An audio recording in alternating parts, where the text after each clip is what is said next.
આગળ સમાચારમાં વાત કરીએ તો હિંમતનગરથી સમાચાર પ્રાપ્ત થયા છે। હિંમતનગરથી સમાચાર સામે આવી રહ્યા છે। હિંમતનગરની હોસ્પિટલમાંથી એમ્બ્યુલન્સની ચોરી થઈ છે। તો સિવિલ હોસ્પિટલમાંથી એમ્બ્યુલન્સની ચોરી થઈ છે, જેમાં નવી સિવિલ હોસ્પિટલના પાર્કિંગમાંથી એમ્બ્યુલન્સની ચોરી કરવામાં આવી છે।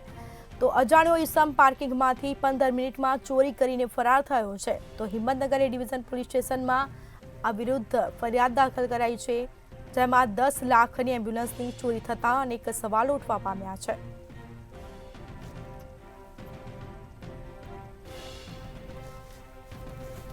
તો હિંમતનગરમાં સિવિલ હોસ્પિટલમાંથી એમ્બ્યુલન્સની ચોરી કરીને ચોર ફરાર થયો છે। નવી સિવિલ હોસ્પિટલના પાર્કિંગમાંથી એમ્બ્યુલન્સની ચોરી કરવામાં આવી છે।